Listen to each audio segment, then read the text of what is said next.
Hi, welcome back.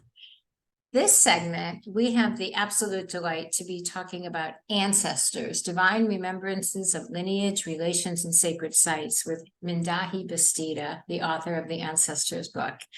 Let me tell you a little bit about Ms. Mindahi, and then we'll bring him on. First of all, I just want you to know that I was absolutely delighted when Mindahi agreed to be the author for Ancestors, because Mindahi brings with him such a deep well of wisdom and knowledge, because he's lived this experience. He hasn't, just studied it. This has been his life. And so Mindahi Bastida is director of the Original Nations Program of the Fountain, a caretaker of the philosophy and traditions of the Atomi Toltec peoples, and Atomi Toltec ritual ceremony officer. He is a consultant with UNESCO on issues related to sacred sites and bioculture. Mindahi has also served as director of the Original Caretakers Program at the Center for Earth Ethics. And if you follow Mindahi on social media at all, you'll see that he is traveling the world, working on behalf of Indigenous peoples, sacred sites, and our Earth. And so, Mindahi, it is just such an absolute pleasure to welcome you to our Common Sentience Day. Thank you so much, Mariel. It's a great pleasure and honor to be with you and talk about ancestors. Well, it is one of my favorite topics, one of my absolute favorite books. Corinna Gore endorsed this book. And what I just think is so incredibly important to just say right from the very beginning is this book is steep in Indigenous wisdom. And you explain it so beautifully, and we're going to talk about it tonight as well. But so in this book, we're going to talk about beings of the water and beings of the caves, right? Which in translation are mermaids and dragons, and as real actual beings that are here. And Mindahi will tell you what they're doing. And we have Corinna Gore, who runs the Center for Earth Ethics.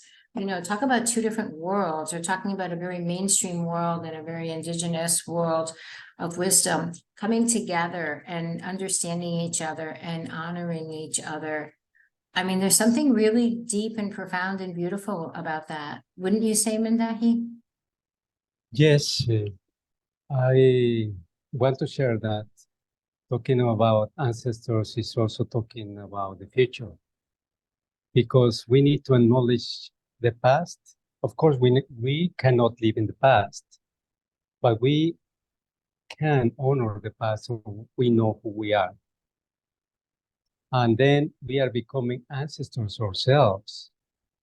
So that's the reason when we foresee the future, we also think about who we are, what we are delivering to the future generations of the future. So that's why ancestry is so important. It's a fundamental topic, because in this world it's not just material what it runs into this planet, but it's also energy, it's spiritual.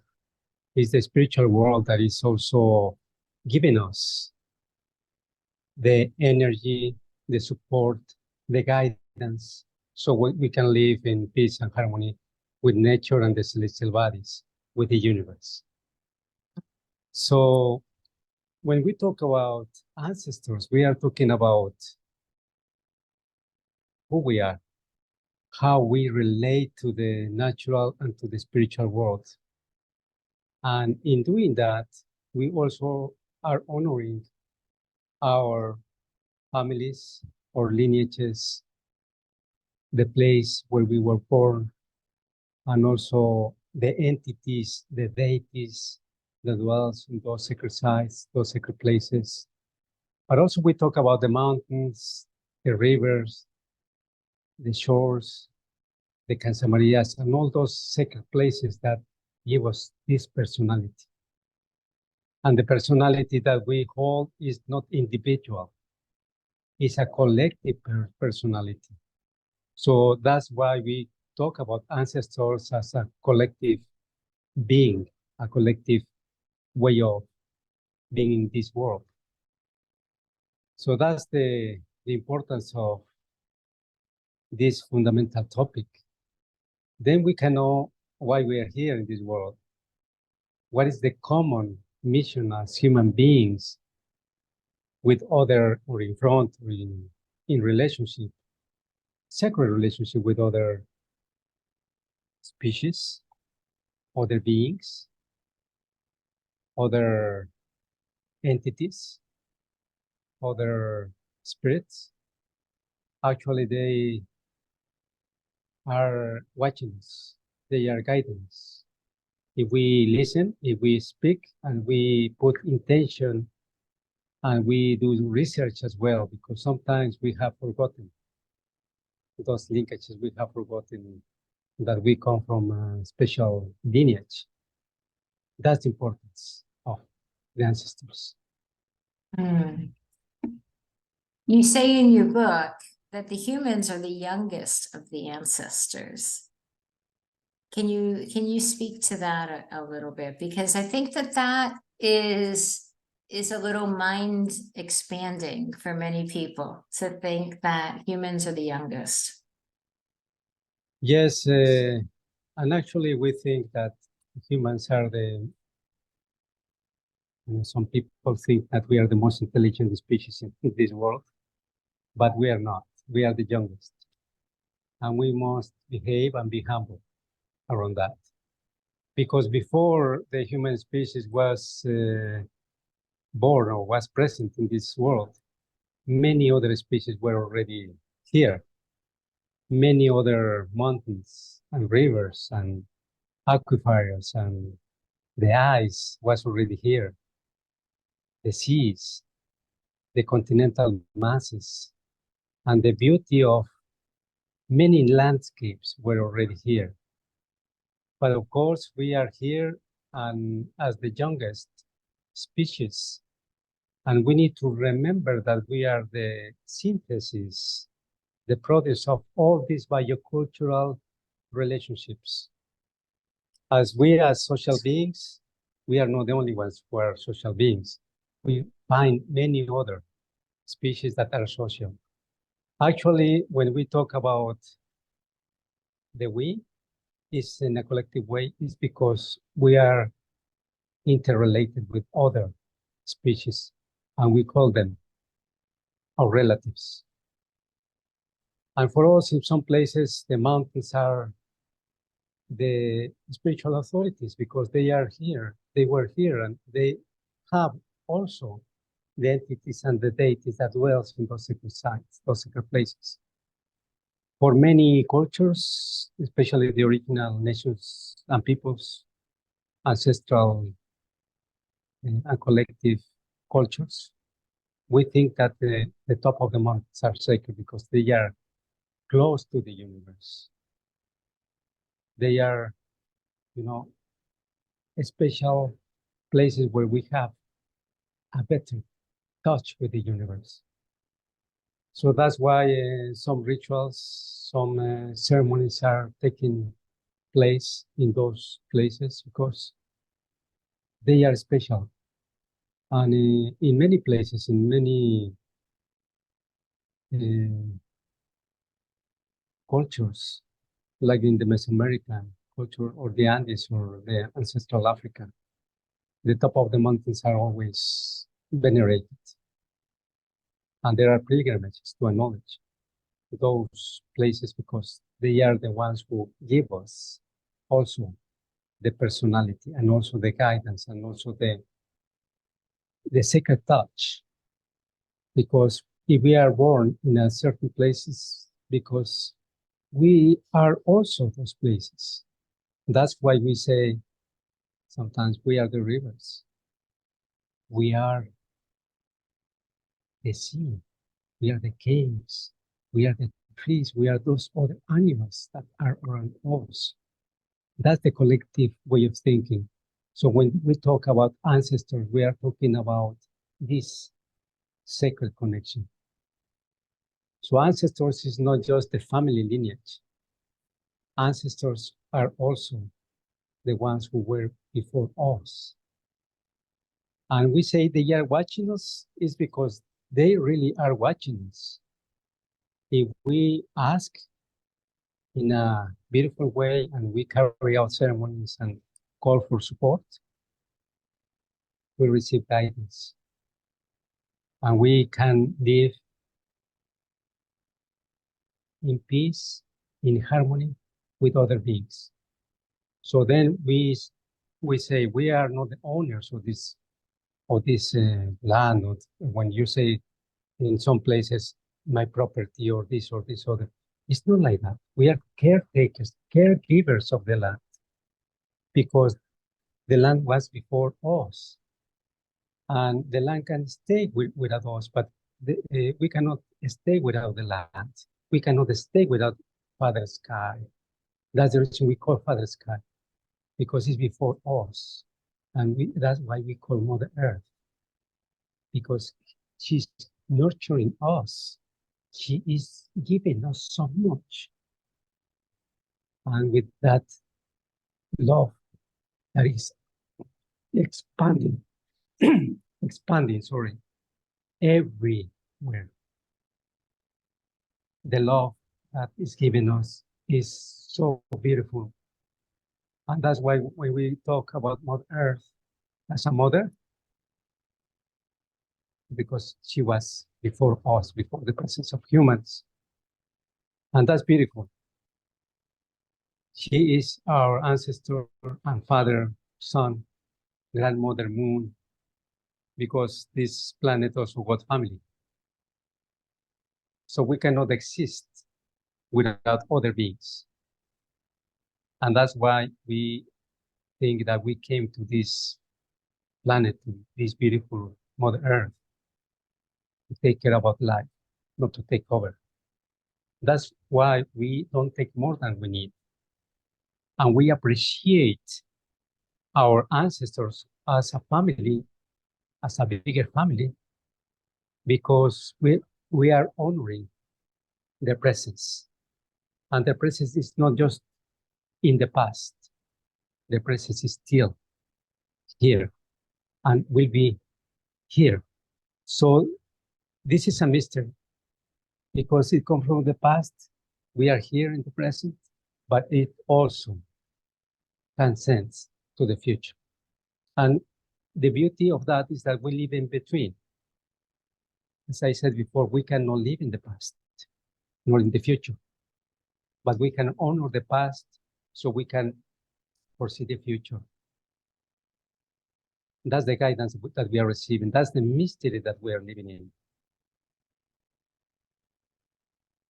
It's really so beautiful, and it's really so like, of course, you know, when you think about it, of course we have to be part of the land, we have to be part of the sky, we have to be part of the sea, you know.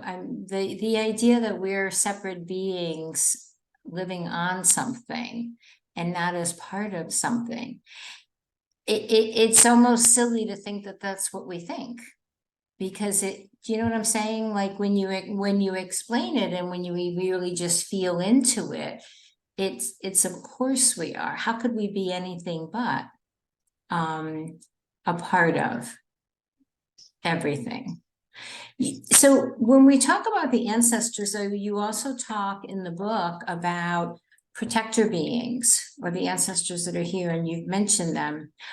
Your background is a beautiful cave.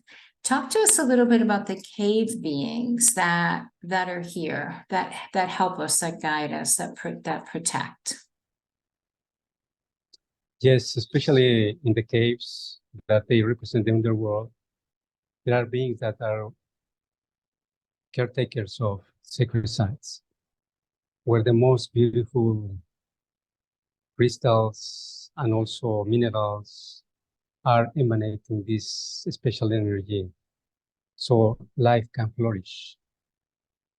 And those caves are also residence where these entities and deities dwell. So in some special caves, the presence of the serpents, the feather serpents, or the rainbow serpent, is very important because they are the ones who are taking care about these underworlds and how they are emanating. They are giving us this special energy so life can flourish. And these entities, when we were born as human beings, we began to live in the caves because it resembles how when we were in the wombs of our mothers in the primordial waters, it's also related to the caves as a place where the seeds can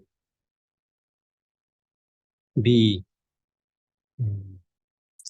put, can be kept, and that's why they can give us this beautiful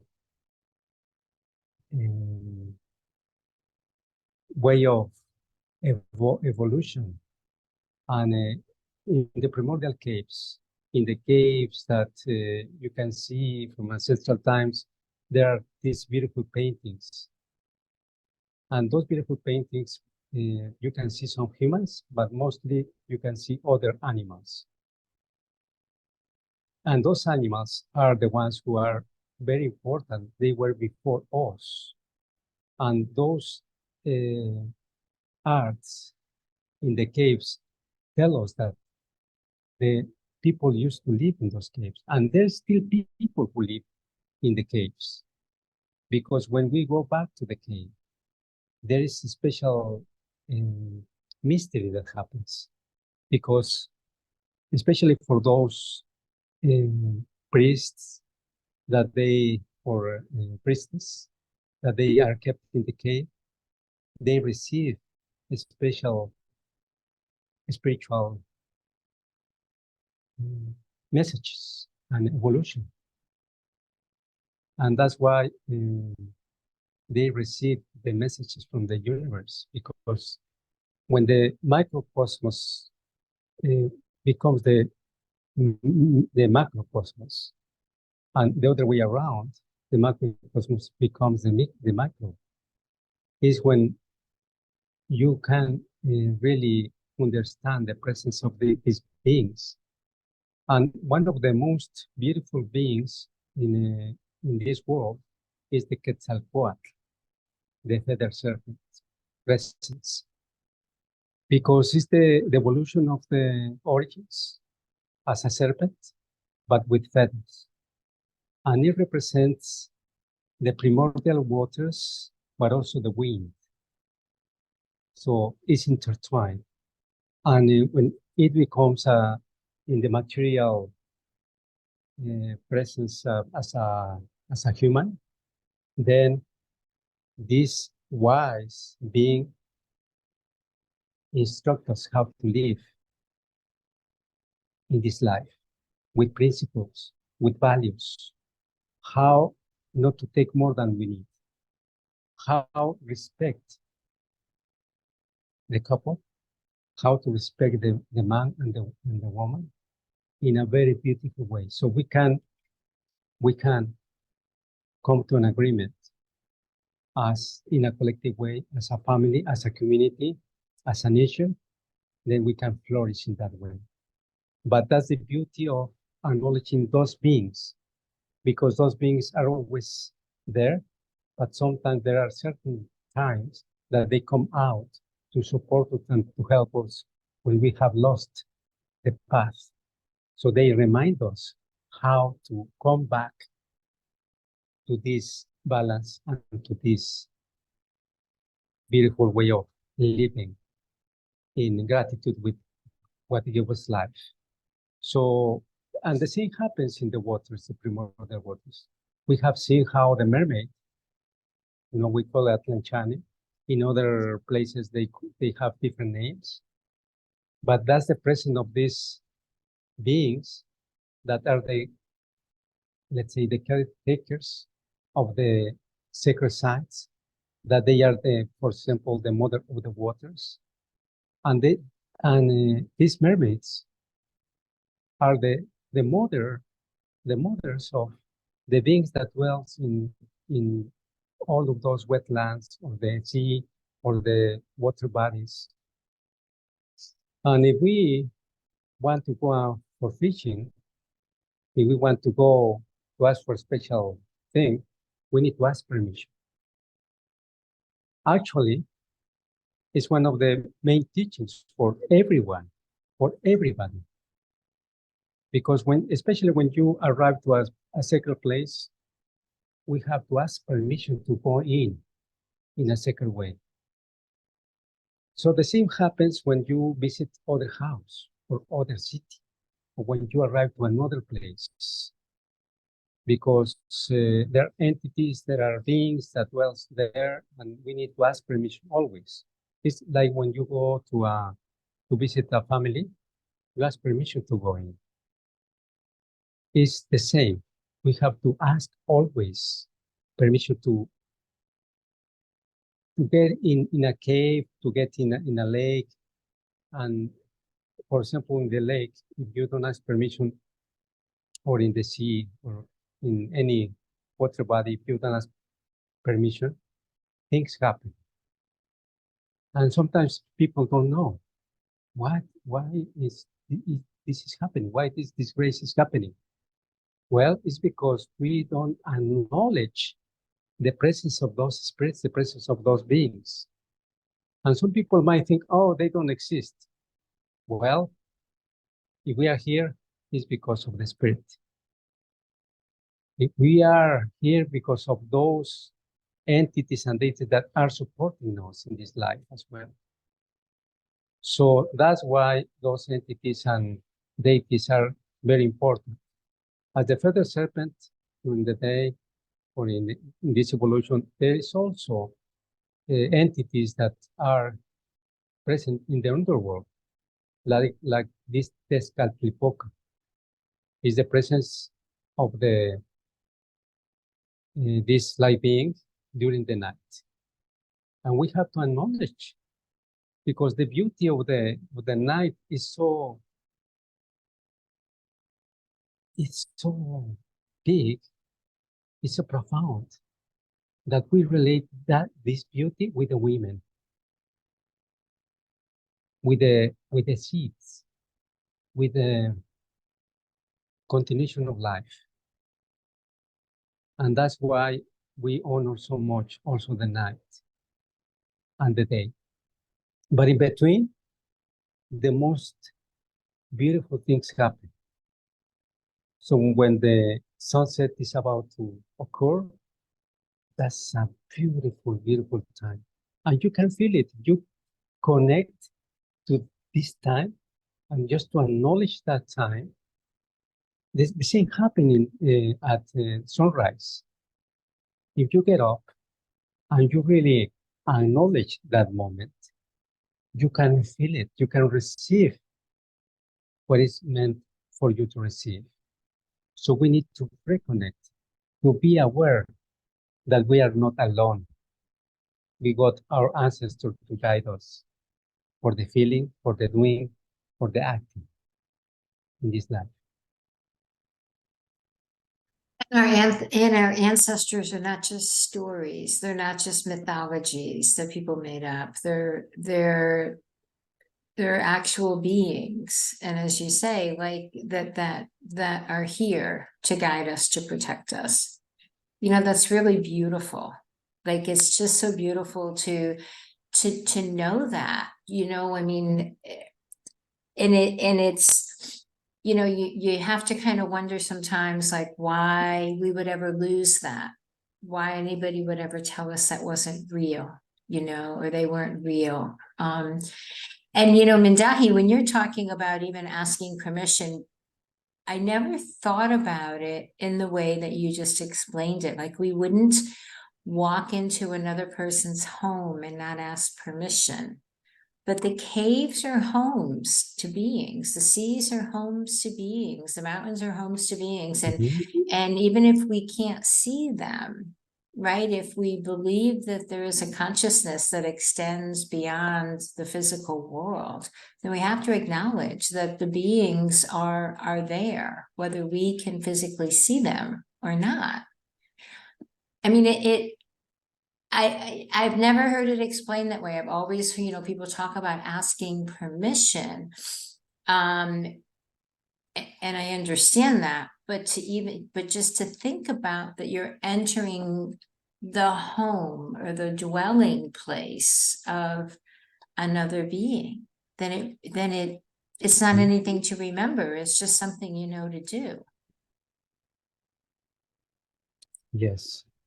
And we have noticed several times when we go along with the law of the universe, with the natural law, is the law that allows to acknowledge not just the material, but the spiritual world. But it is unseen, but we can feel. And sometimes we have the grace to witness special events. And sometimes people who have the let's say, the capacity or sometimes the luck to see these other manifestations. And there's no need for rationalize or to give an explanation, a rational explanation around this, what is called phenomena. So supernatural phenomena is just an extension of the natural, because it exists thanks to this extension of the natural. We are here because you can imagine how we were born. What is the miracle that we are here in this world, this time and space? Let's not take it for granted. It's for a reason. And it's for us to find out why we were born, why we are in this sacred relationship with other beings, and how we can support each other. Now, this is the time to support each other, because in rational thinking, of course, there exists the individual, but beyond that rational thought, the individual cannot exist without others. The individual cannot exist without this planet. The individual cannot exist without the four sacred elements of life. If the water was lacking in this world, we wouldn't be here.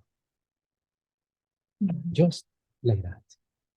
The same with the other elements, the fire, the wind, the earth, because we are the synthesis and the reflection of those sacred elements. That's the reason we say we are the wind, we are the fire, we are the soil,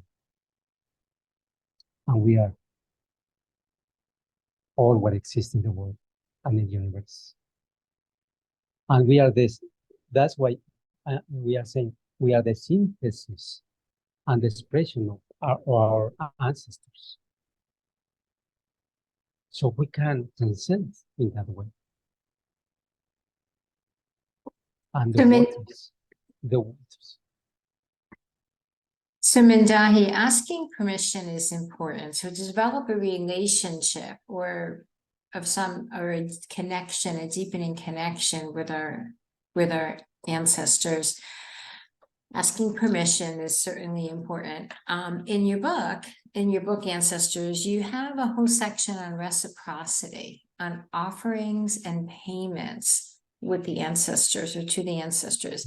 Can you explain that for our audience who would like to be in a place that's a more honoring place, develop a relationship with the ancestors with a deeper connection, which I'm sure all of our audience does want to do?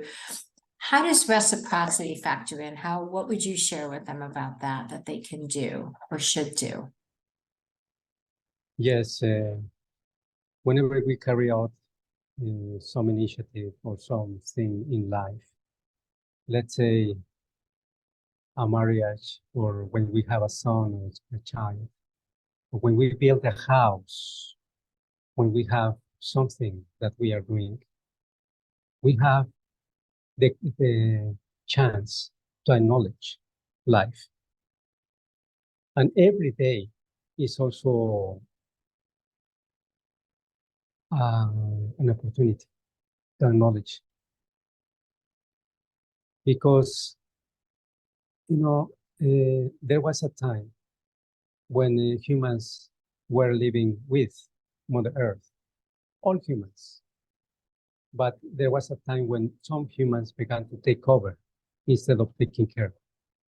And taking over and extracting in the extraction way and domination way of being is what has caused this imbalance. And that's why this critical time we are living through, the so-called climate change or the climate crisis, or the erosion of biocultural diversity, the erosion of languages, the erosion of culture, the erosion of biodiversity, is because we have taken and not given back. Just taking and taking and taking, extraction and extraction and extraction. And that happens not just among humans, but in other senses. So meaning that when we take more than we need, or we just take and take and take, and we don't give back, and we forget about carrying out ceremonies and giving back to those places that give us so much. So, in other words, what we are saying is that we live in constant reciprocity.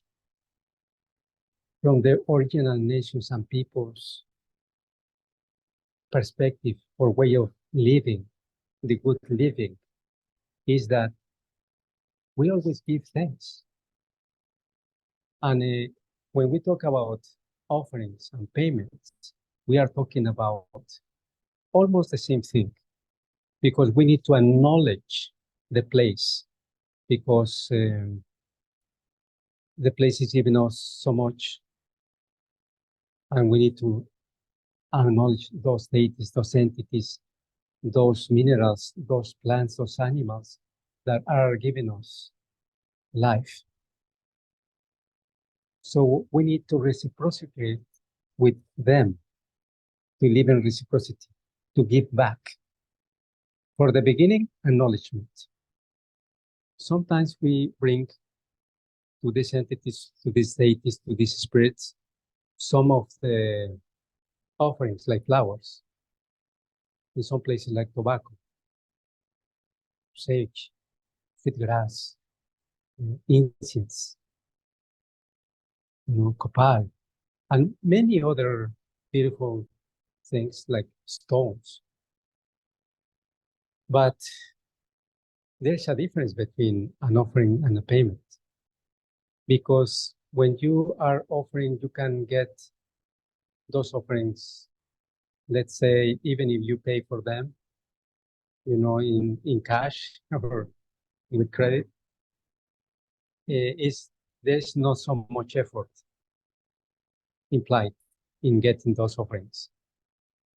But when we carry out payments, for example, the bread that you're offering to the cave beings or to the people who are around, and they are there for a celebration, and you are giving them the bread you prepared, and you collected all the ingredients, and you took care about even the wheat, then that's a payment.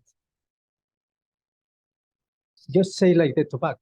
If you planted the tobacco and you were playing with the tobacco and you cultivated the tobacco and you dried the tobacco and you put it in such a beautiful way in bundles, and then you offer that tobacco to the beings or to the compadres or to the godfathers, you know, that's a payment. But it's not a payment like like when you go to the bank. This is a spiritual payment, which is deeper and profound, because then you are acknowledging those beings and those spirits in a way that they welcome you in a very, very profound and beautiful way. So then things or this harmony can be present. I'm just going to say one example. You know, there was a man in my community, still alive, and this man has been sharing with me and sharing his wisdom. And he's a traditional healer. He's a very, very, very powerful man that received his powers from the light, from the Great Spirit, from God. So he's a traditional healer for the community, and many people come to see him. So I was noticing by the entrance of my community, there was so much noise, so much accidents. And I even heard one of my friends was hit by somebody. And one of my uncles had an accident, a bicycle accident, when he was going out from the community. And he almost died. So I went to see this wise man, this traditional healer, and I told him, what is going on here in this place? And he told me, you know, I'm going to explain to you just in a it's very complex, but I'm going to explain to you in a very simple way. There were from long time ago, from millennia, these two beings, these deities, and that they had been there for a lot of time, but people forgot about them. There is nobody who is carrying out ceremony or acknowledging them. So I told him, what can we do? And he said, I'm taking care about it. And I gave to him thanks. And I was supporting him in a very humble way, but he was doing the work. And then the same happened when I was living in New York, by the Harlem. I began to see so many accidents, and even the police was present day and night, because even there was so much noise. And then I said, I'm going to do as this mentor told me to do. I went to the place and I prayed, and I talked with those beings. I never saw them, but I felt that there was something. And I said, I don't have any more but this tobacco and this prayer from you. And you know what happened? Harmony came back. Harmony came back as in my community.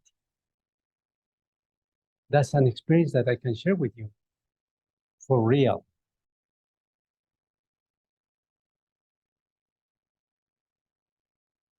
You know, it's so powerful and it's just so profound. And imagine, Mindahi, I mean, with the work that you do, bringing this wisdom, but imagine if everybody listening, everybody watching today, you know, remembered that or thought about that, or looked at the world in a way to say, you know, what else is happening here, or who else is here that maybe we're not acknowledging or we're not aware of, and how can we show respect? How Mhm. can we show acknowledgement, right?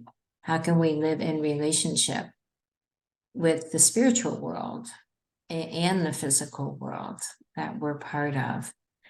It's so important, and it's such deep wisdom. And I just want to hold up your book again, Ancestors, Divine Remembrances of Lineage, Relations, and Sacred Sites, because there is so much important wisdom in here that in our modern day, many people honor the indigenous cultures, and we thank the indigenous cultures because we know that they are on the front lines of the climate crisis. We know that they're protecting the lands. We know that their ancient their ways are important and have great meaning, but we might not necessarily know much about it or really understand or be able to connect in a way if we're not of the lineage, that human lineage.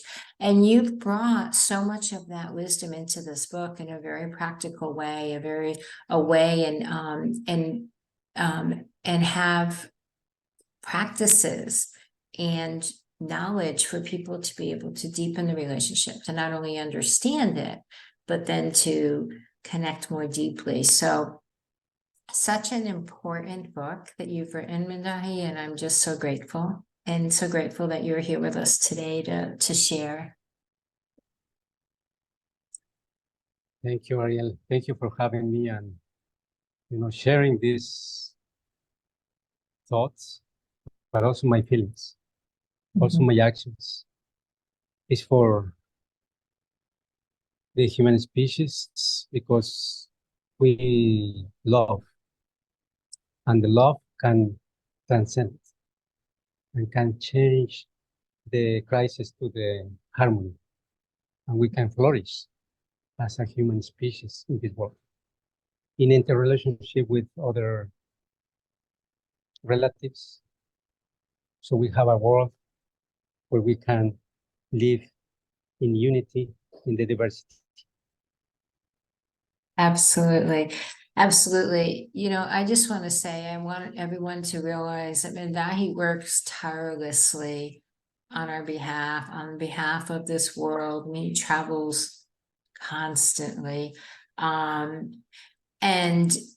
so everyone can know that there's people like you, Mindahi, that are really on the front lines of trying to help this world, save this world and save the beautiful places and the peoples and our ancestors. And I invite everyone to do your part, It's important to know that there are beings like Mindahi here doing the work, and we're very grateful for you. And he can use some help. He can definitely use some help, and even in your own communities, or in your own families, or to understand the wisdom, to know, to walk more gently, to ask permission, to acknowledge the ancestors, to take care of the land and the beings. So that's the invitation. From us today. So and start with the book.